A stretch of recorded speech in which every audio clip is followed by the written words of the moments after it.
নমস্কার।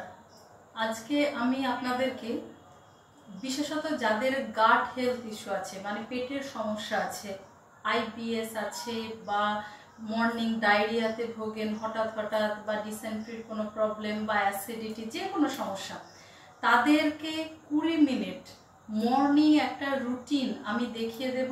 সেই রুটিনটা রেগুলার ফলো করবেন এবং কনসিস্টেন্ট ওয়েতে ফলো করবেন, ডিসিপ্লিন ওয়েতে। মানে সকালবেলা যে টাইমে আপনি করছেন, বিশেষত খালি পেটে যোগা, আমরা সবাই জানি যে ভরা পেটে করা যায় না, তো খালি পেটে আপনাদেরকে এটা অভ্যেস করতে হবে।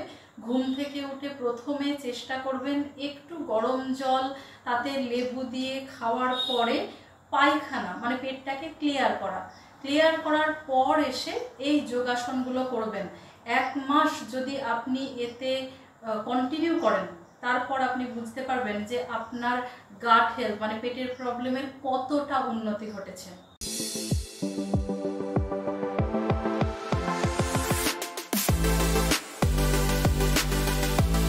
প্রথমে শোল্ডারটাকে রোল করে পিছনের দিকে নিয়ে যাব, আর আমাদের স্পাইনকে স্ট্রেট রাখার চেষ্টা করব সব সময়। এতে কি হবে? এতে কনসেন্ট্রেশন বাড়বে। আর কখনো কোনো যোগাসন করার আগে অবশ্যই আপনারা নিজেদেরকে সেই মাইন্ড স্টেটে নিয়ে যাবেন। কীরকম? ধরুন খুব অ্যাংজাইটি স্টেটে আছেন, বা কোনো একটা হঠাৎ করে খবর শুনলেন বা পড়লেন, তারপরেই যোগাসন করতে শুরু করলেন, এতে কিন্তু আপনার লাভ সেই অর্থে হবে না। তাহলে কি করতে হবে? প্রথমে আমাকে ওই পরিবেশের সাথে নিজেকে অ্যাডপ্ট করে নিতে হবে, কীরকম, আর শান্ত মনে করতে হবে। তাহলে কি করলাম? নেকটাকে পিছনের, মানে শোল্ডারটাকে পিছনের দিকে ঘোরালাম, স্পাইনটাকে স্ট্রেট করলাম, রিল্যাক্স মোডে হাতটাকে ভাঁজ করে রিল্যাক্স মোডে চোখটা বন্ধ করে প্রথমে আমরা ডিপ ব্রিদিং করব। ডিপ ব্রিদিং 3 বার, অ্যাটলিস্ট 3 বার লম্বা শ্বাস নেব, ধীরে ধীরে শ্বাস ছাড়বো এবং পুরো প্রসেসটা নাক দিয়ে হবে। তাহলে কি করলাম? লম্বা শ্বাস নিলাম,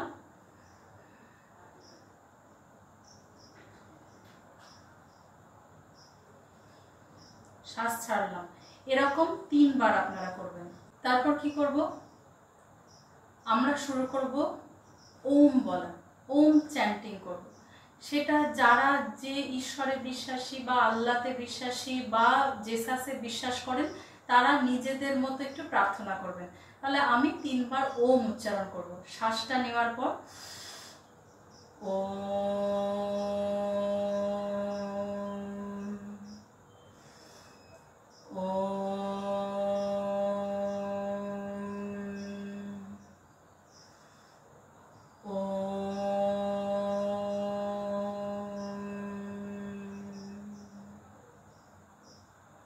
হাতটাকে ঘষবো, ঘষে যখন গরম হবে, সেই গরম যে ভাবটা, যেটা বলে ফিলিংসটা, সেইটা চোখে আলতোভাবে দেব। চোখটাকে কখনোই চেপে ধরবো না, আলতোভাবে দেব। তারপর আস্তে আস্তে আমরা চোখ খুলবো, খুব আস্তে আস্তে। আপনি এটা করলে দেখতে পাবেন যে কন্ডিশনে আপনি ছিলেন, মানে কোনো অ্যাংজাইটি লেভেল থেকে হঠাৎ করে আপনার মনটা শান্ত হয়ে যাবে এবং নেক্সট যে স্টেপ, সেইগুলোর দিকে আপনি কনসেন্ট্রেট করতে পারবেন। তাহলে দেখুন নেক্সট স্টেপ কি আছে। এবার বলবো, যারা ধরুন কনস্টিপেশনে ভুগছেন, আইবিএস এর কথা বললাম, ডিসেন্ট্রি, ডায়রিয়া, এরকম যারা ভুগছেন, তাদের ক্ষেত্রে এই আসনটা না করলেও চলবে। কিন্তু যারা কনস্টিপেশনে ভুগছেন, গ্যাস, অম্বল, অ্যাসিডিটি, তাদের সকালবেলা ঘুম থেকে উঠে পায়খানা ক্লিয়ার হয় না, তারা শুরুটা করবেন কপালভাতি দিয়ে। কপালভাতিটা জাস্ট আমি একবার বলে দিই, কিন্তু মনে রাখবেন যারা ডায়রিয়ার পেশেন্ট, যাদের পায়খানা বারবার হয়, তারা কপালভাতি করবেন না। তাতে কি হবে? পেরিস্টলটিক মুভমেন্ট আরও বেড়ে যাবে এবং পায়খানায় যাওয়ার টেন্ডেন্সি আরও বেড়ে যাবে। আর যাদের গ্যাস্ট্রাইটিস বা গ্যাস্ট্রিক আলসার, ডিওডিনাল আলসার, মানে যখন কপালভাতি, ধরুন আমি কপালভাতিটা একবার দেখিয়ে দিন। এরকমভাবে জ্ঞান মুদ্রায় আপনি বসলেন, বসার পর ফোর্সফুলি এক্সহেল করব, ইনহেল করার দরকার নেই, ওটা অটোমেটিক হবে। ফোর্সফুলি শুধু এক্সেল করব। তাহলে চোখটা আমি বন্ধ করব, বন্ধ করার পর মানে অ্যাকচুয়াল প্রসেস, চোখ বন্ধ করে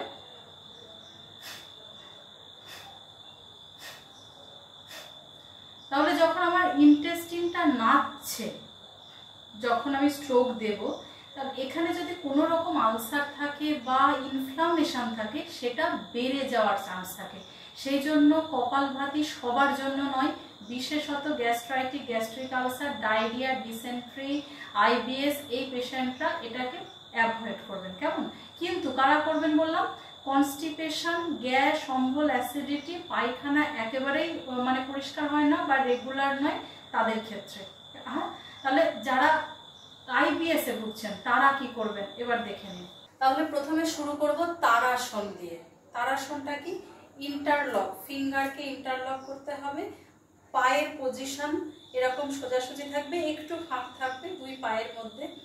আমরা এই হাতটাকে মাথার উপরে ইন্টারলক করলাম, করার পর মাথার উপরে রাখবো। আমি উঠবো কিরকম ভাবে? এই যে গোড়ালিটা উপরের দিকে তুলবো, আবার নামাবো, কিছুক্ষণ স্টে করব। আর হাতটা যখন গোড়ালি উপরে উঠবে হাতও উপরে উঠবে, আবার যখন আমি নামবো তখন হাতও নিচে নামবে। তার সাথে শ্বাস প্রশ্বাসটা আমাকে কিন্তু মনে রাখতে হবে। কিরকম? শ্বাস নিতে নিতে উপরে উঠবো, শ্বাস ছাড়তে ছাড়তে নিচে নামবো। একবার দেখিয়ে দিই। তাহলে আমি ইন্টারলক করলাম, মাথায় রাখলাম, এবার শ্বাস নিচ্ছি আমি আর সাথে উঁচু হচ্ছি।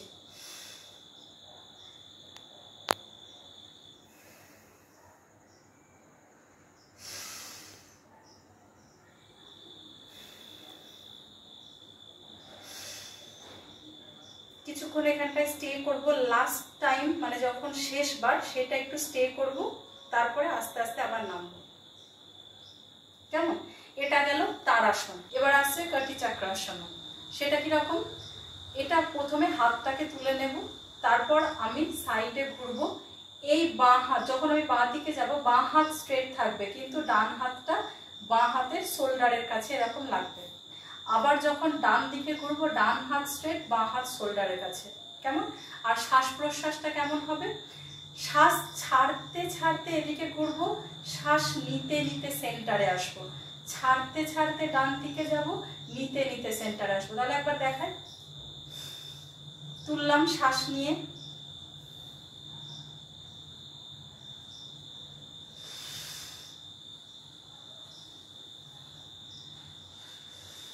শ্বাস নিতে নিতে সেন্টার, শ্বাস ছাড়তে ছাড়তে লেফট সাইড, শ্বাস নিতে নিতে সেন্টার, ছাড়তে ছাড়তে লেফট সাইড,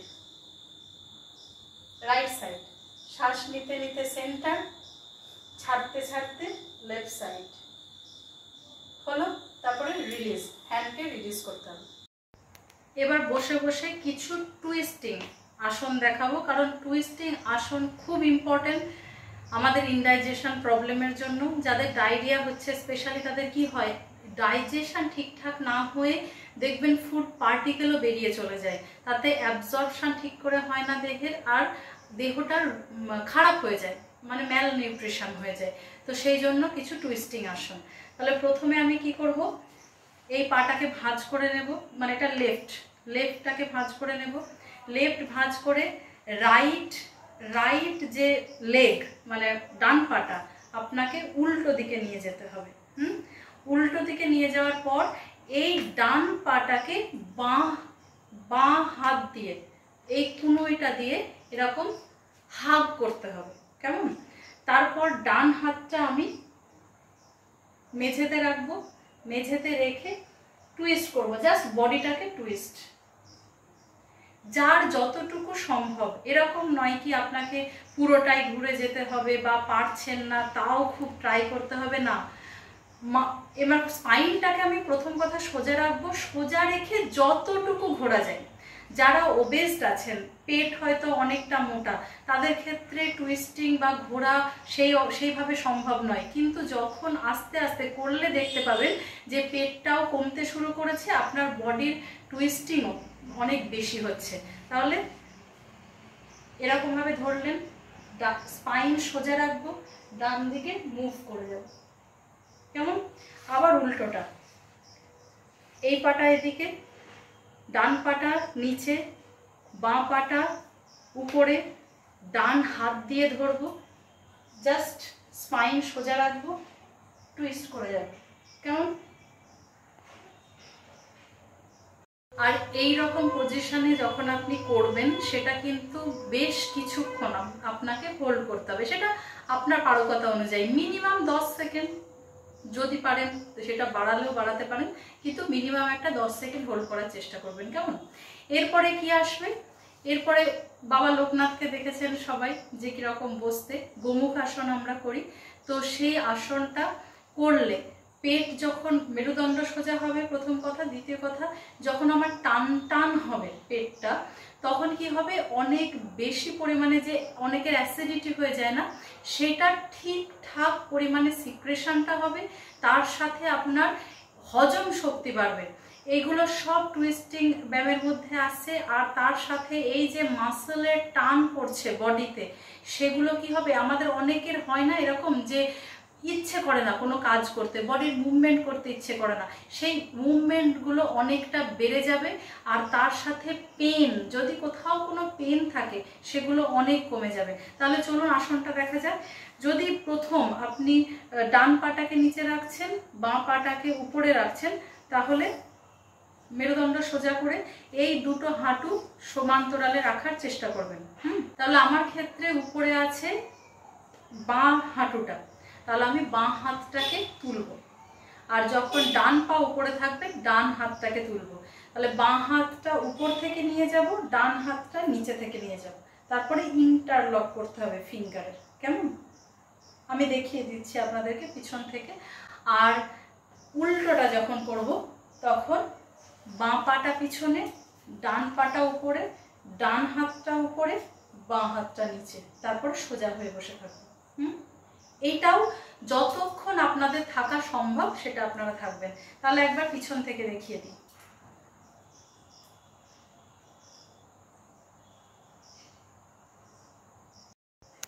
তাহলে বোঝা গেল যে হাতটা পিছনে ইন্টারলক, দেখলেন আপনারা যে ইন্টারলক থাকবে। কেমন?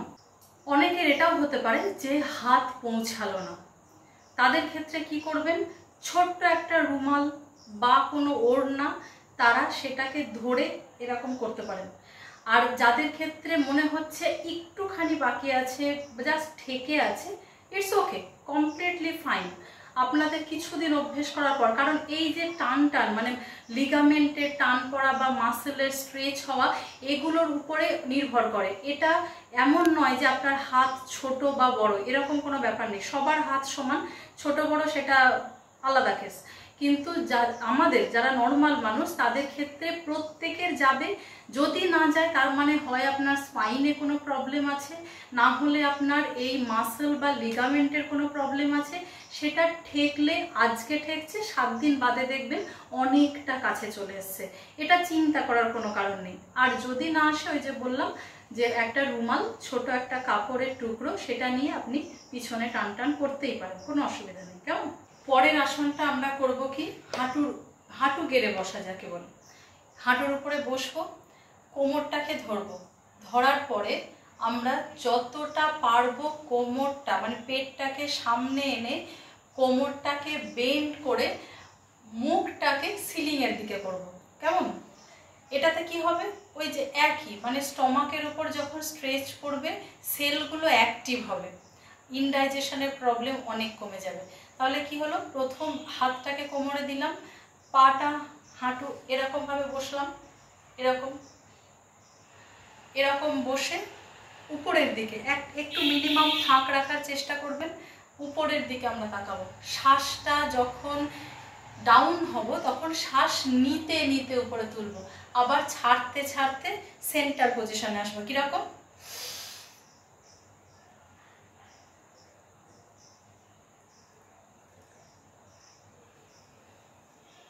এক্সহেল, সেন্টার, ইনহেল, আপ,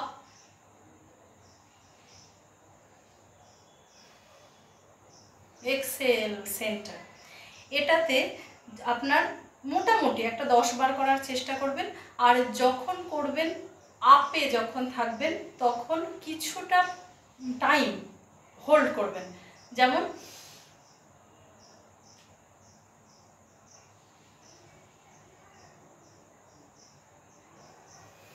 মোটামুটি 10 সেকেন্ড একটা হোল্ড করবেন। আর যদি এরকমও পারেন মুভ করতে যে হাতটাকে এরকম ধরতে পারছেন, আপনারা হাঁটুতে রাখতে পারছেন, ওকে, হাঁটুতে রেখেও আপনারা করতে পারেন, মানে এরকম ভাবে হাঁটুতে রেখে উপরের দিকে দেখানো,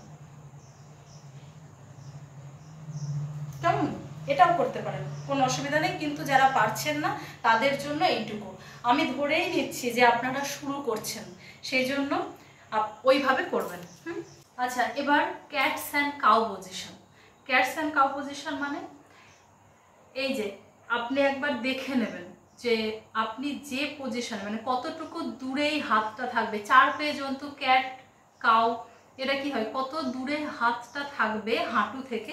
প্রথমে আপনি হাঁটু গেড়ে বসে নিলেন, এইবার এই হাতটাকে আমরা প্লেস করব, কিন্তু কতটা দূরে করব সেটা দেখে নিতে গেলে আপনাকে এরকমভাবে বসে দেখে নিতে হবে যে এই কনুইটা এইখানে ঠেকবে, মানে কনুইটা হাঁটুতে ঠেকবে, তাহলে এই ডিস্টেন্সে আমরা রাখবো। তাহলে আমার এখানটায় হচ্ছে এরকম রাখবো, আর মোটামুটি এই যা ফাঁক 1 বিঘা যেটাকে বলে, এরকমভাবে দেখে নিয়ে একটা ফাঁক রাখবেন। আর পাটাও সেম পজিশন, মানে সমান্তরাল পজিশনে রাখবো। এটা ক্যাটস অ্যান্ড কাউ। কি করব, এটা যখন আমি ইনহেল করব, তখন ইনহেল মানে শ্বাস নেব, তখন মাথাটাকে তুলব আর কোমরটা ভিতরে ঢোকাবো।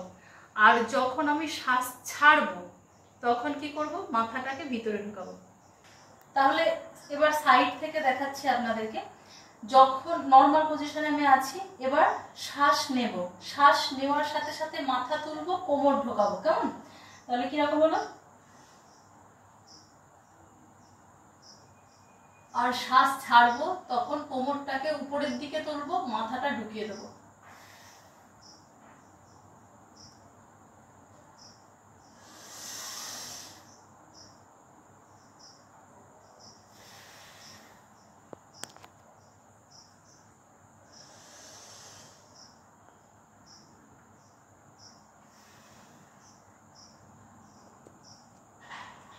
এটা করলে কি হয়, এটাতে কোমরে যদি কারোর কোনো যন্ত্রণা থাকে সেটা আপনারা করার পর বুঝতে পারবেন যে কতটা ইমপ্রুভমেন্ট হচ্ছে।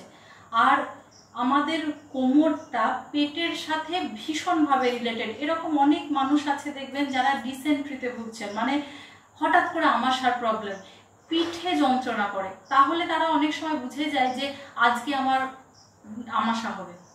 তার মানে ওই যে নার্ভটা, সেই নার্ভটাকে যদি আমি ঠিক রাখতে পারি তাহলে অটোমেটিক ওয়েতে আমার পেটের প্রবলেমটা ঠিক হবে। অনেকের কনস্টিপেশনের প্রবলেম থাকে, তাদেরও পিঠে ব্যথা করে, তো এগুলো মানে গ্যাস্ট্রিক প্রবলেমের সাথে রিলেটেড, কেমন। তো এই ব্যায়ামটা খুবই ইম্পর্টেন্ট। এবার কি করব, বজ্রাসন। বজ্রাসনে কি হয়, এটা একমাত্র আসন যেটা আপনি খাওয়ার পর করতে পারবেন। তো বজ্রাসনটা ভীষণ ইম্পর্টেন্ট, কেন, ভালো ডাইজেশনের জন্য। তো এইটা খাওয়ার পরে 5 মিনিট, শুধুমাত্র 5 মিনিট, একটু রেগুলার অভ্যেস করুন।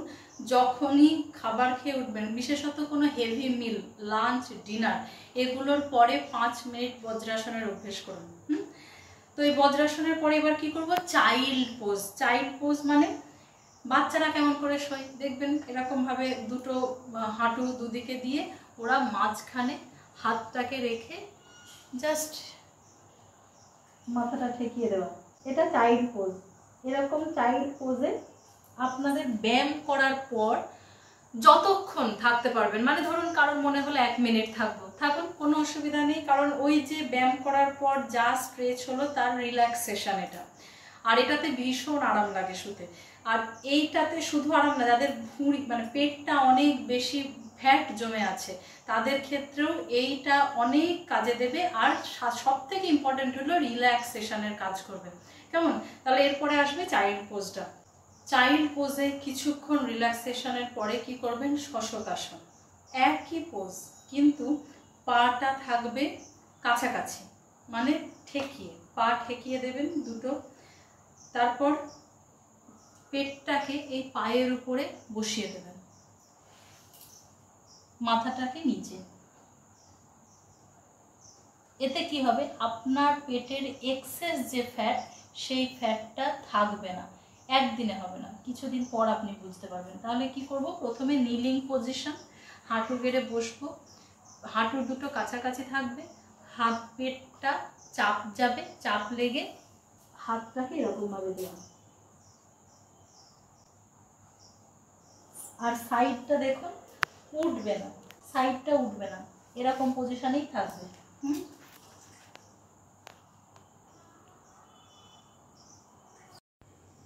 এবার আসবে পবন মুক্তাসন। শুয়ে পড়ার পরে হাত পাশে পাশে রেখে এইটা হাঁটুটাকে ভাঁজ করবেন, ভাঁজ করে এই হাঁটু বুকের কাছে চেপে ধরবেন। যদি কারোর পক্ষে সম্ভব হয় মাথা ঠেকানো, মানে ধরুন এরকম ভাবে করা, মানে ওঠানো, তাহলে তারা ওঠাবেন। যদি সম্ভব না হয় সার্ভাইকাল, মানে এই ঘাড়ের যদি কোনো ব্যথা থাকে, স্পন্ডেলাইটিস থাকে, তাহলে কিন্তু তারা এখানে ঠেকানোর চেষ্টা করবেন না, তাহলে রিল্যাক্স এরকম শোবো, পাটাকে তুলবো, জাস্ট এরকম ভাবে ঠেকানো। আবার উল্টোটা,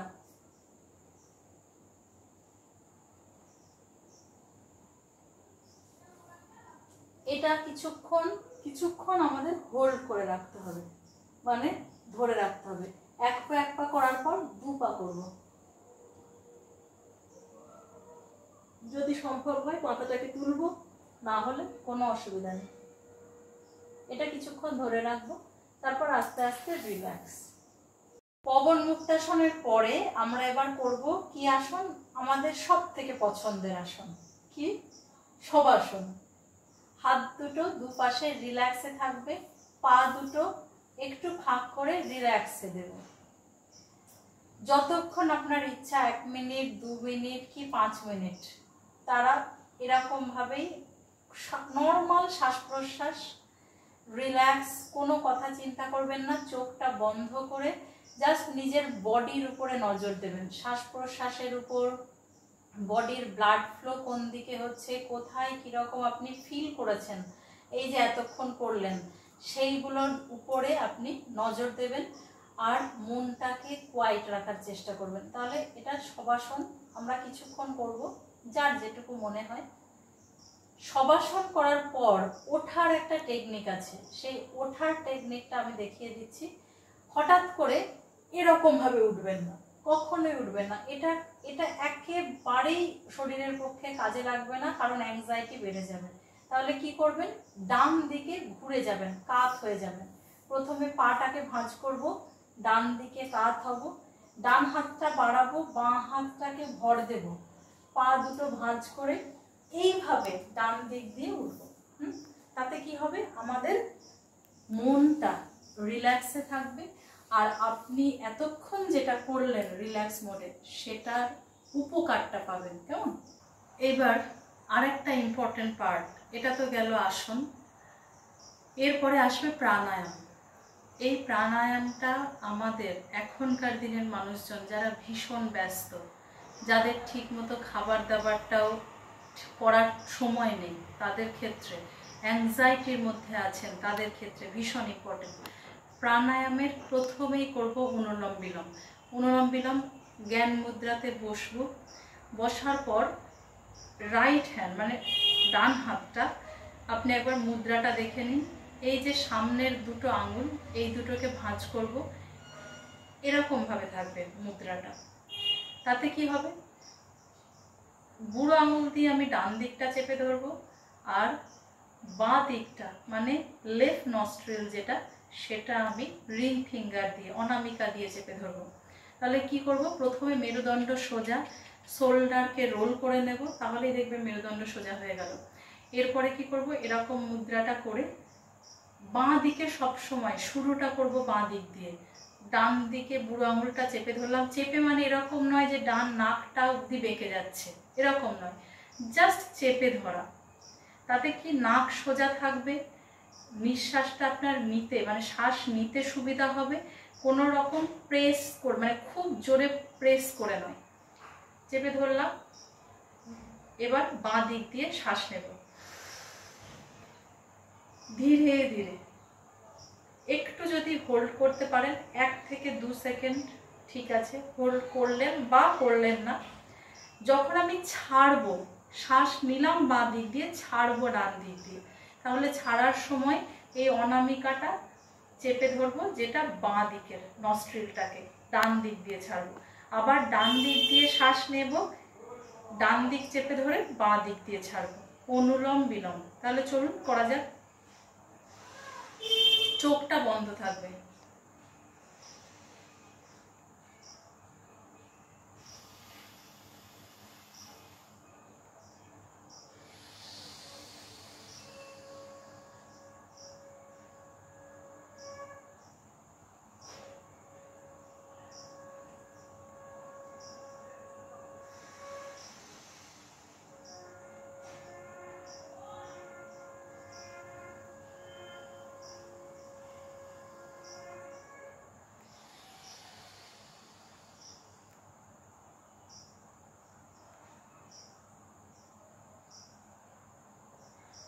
যখন এই অনুলোম বিলোমটা শেষ করবেন, তখন অবশ্যই নিঃশ্বাসটা বাঁ দিক দিয়ে ছেড়ে শেষ করবেন। মানে আমরা যেভাবে শুরু করেছিলাম, বাঁ দিক দিয়ে নিয়ে শুরু করেছিলাম, বাঁ দিকে ছেড়ে আমরা শেষ করব। এরপরে আসছে ভ্রামরী প্রাণায়াম। ভ্রামরী প্রাণায়াম কেন? যত নেগেটিভিটি আছে সকালবেলা ঘুম থেকে উঠে আর রাতে শুতে যাওয়ার আগে, এই ভ্রামরী প্রাণায়াম ভীষণ ইম্পর্টেন্ট। কারণ আপনার সারা দিনে কি আপনাকে দুঃখ দিয়েছে, কষ্ট দিয়েছে, অপমান করেছে, আরও যা যা নেগেটিভিটি আছে, সেগুলো রাতে শুতে যাওয়ার সময় যদি মনের ভিতরে আসে, কি হবে? ঘুমটা ঠিকঠাক হবে না, বা সাবকনসিয়াস মাইন্ডে ওই চিন্তাগুলো চলতেই থাকবে। তাহলে আমাদেরকে সেগুলো তাড়িয়ে দিতে হবে এবং ঘুমটাকে ঠিক করে ঘুমাতে হবে। সেটা করতে গেলেই ভ্রামরী প্রাণায়াম ভীষণ হেল্প করে। আর সকালবেলার যে এনার্জি, বা সকাল থেকেই যেন আমরা নেগেটিভিটির মধ্যে না চলে যাই, তার জন্য ঘুম থেকে উঠে আপনাকে ভ্রামরী প্রাণায়াম করতে হবে। কতবার করতে পারেন? যতবার আপনার ইচ্ছা, ম্যাক্সিমাম 30 বার। কিন্তু আপনি করবেন, যদি মনে হয় 10 বার দিয়ে শুরু করবেন, শুরুটা করুন। 10 বার না হলে 5 বার অ্যাটলিস্ট শুরুটা করুন আজকে থেকেই। তাহলে রাতে ঘুমোতে যাওয়ার আগে মিনিমাম 5 বার থেকে 10 বার, ঘুম থেকে উঠে সকালবেলা 5 থেকে 10 বার। কিভাবে করবেন? বুড়ো আঙুলটা কানের ভিতরে, মানে কানের ফুটোটাকে বন্ধ করে দেবেন। কেন? কোনো রকম এনভায়রনমেন্টাল যে কথাবার্তা, আওয়াজ, সেগুলো যেন মাথার ভিতরে না যায়। চোখটাকে বন্ধ করতে হবে। এই 3টে আঙুল দিয়ে এরকমভাবে বন্ধ করতে পারেন, অনেকে 1 আঙুল দিয়ে বন্ধ করেন, এরকমভাবে, যে যেরকমভাবে পারবেন। কিন্তু 1 আঙুল দিয়ে বন্ধ করলে কি হয়? আলো, মানে দিনের বেলাকার যে লাইট, সেই লাইটটা চোখে পড়লে কনসেন্ট্রেশনটা আসে না। সেই জন্য এরকম বন্ধ করলে দেখবেন যে কনসেন্ট্রেশনও আসছে, আর আপনার অন্ধকার ভাবটা থাকছে, এনার্জিটা পাবেন। তাহলে কি করবেন? প্রথমে বুড়ো আঙুল দিয়ে বন্ধ করলেন, হাতটাকে আঙুলগুলো দিয়ে চেপে ধরলেন চোখটা। এবার মুখটা বন্ধ করে শুধু ভ্রমরের মতো করে পড়ে যেতে হবে। অ্যাকচুয়াল কথাটা হচ্ছে ওম। এই ওম ম যেটা, সেই মটা মুখ বন্ধ করে আপনাকে করতে হবে। তাহলে করলে কি হবে?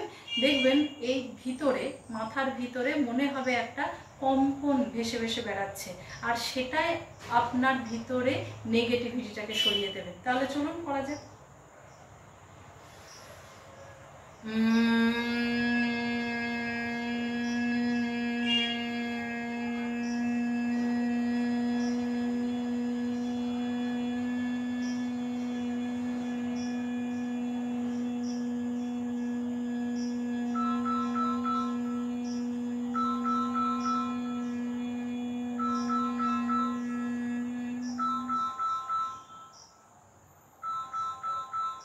ভ্রামরী প্রাণায়ামের পরে হঠাৎ করে চোখ খুলবেন না।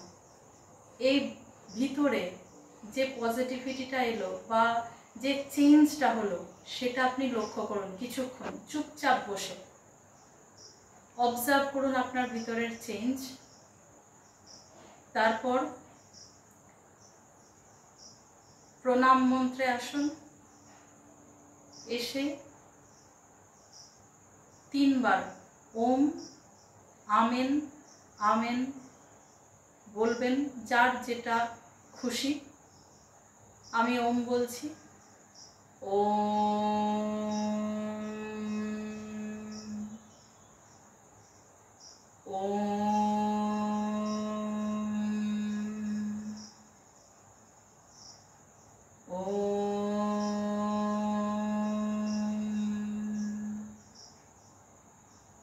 তারপর হাতটাকে ঘষবো। ঘষে এই যে তালুর গরমটা, এইটা আমরা চোখের উপরে দেব। এই এনার্জিটা সারা বডিতে স্প্রেড করব। তারপর আস্তে আস্তে নিচ থেকে থেকে চোখটা উপরের দিকে খুলবো। হঠাৎ করে চোখ খুলবো না, নিচের দিকে প্রথমে তাকাবো, তারপর আস্তে আস্তে উপরের দিকে খুলবো। উপরের দিকে আপনি খুলে আর নিচ থেকে খুলে দুটো করে দেখতে পারেন যে চেঞ্জ কি আছে। তো এরকম করলে মাইন্ডে কামনেস আসবে। আর এটা ভীষণ ইম্পর্টেন্ট যারা আইবিএসে ভুগছেন। কেন? অ্যাংজাইটি, আইবিএস পুরো নাম কি? Irritable bowel syndrome. ইরিটেবিলিটি হচ্ছে কজ ওদের রোগের। যত আপনি নিজেকে শান্ত রাখতে পারবেন তত আপনার পেটও শান্ত থাকবে। তাহলে আস্তে আস্তে চোখ খুলবেন, প্রাণায়াম, ভামরি প্রাণায়াম আর মেডিটেশন। এটা আমি এখানে দেখাচ্ছি না, কিন্তু আপনারা দিনের যে কোনো সময় 5 থেকে 10 মিনিট মেডিটেশন করবেন নিজেকে শান্ত রাখার জন্য। কেমন? তাহলে এই যে টোটাল কয়েকটা আসন রেগুলার প্র্যাকটিস করুন। 20 থেকে 25 মিনিট আপনারা মর্নিং একটা রুটিন বানিয়ে নিন। 1 মাস করার পর অবশ্যই কমেন্ট সেকশানে জানাবেন যে আপনি কেমন আছেন। আর যদি কারোর মনে হয় এর সাথে কিছু অ্যাড করতে হবে সেটাও আপনারা বলতে পারেন। কারোর কোনো কোয়ারি থাকলে সেটাও করতে পারেন। আর এই ভিডিওর ডেসক্রিপশানে কন্ট্যাক্ট নাম্বার থাকবে। যদি কারোর মনে হয় যে আমার সাথে কন্ট্যাক্ট করার দরকার আছে, তাহলে তারা সেই নাম্বারে যোগাযোগ অবশ্যই করবেন। আর যদি আপনি চ্যানেলে নতুন হন, চ্যানেলটাকে সাবস্ক্রাইব করতে ভুলবেন না, আর সাথে বেল আইকনটা টিপতে ভুলবেন না। যখনই আমি ভিডিও পোস্ট করব নোটিফিকেশান চলে যাবে। ভালো থাকুন, সুস্থ থাকুন আর শেয়ার করুন ভিডিওটা সকলের সাথে। Thank you.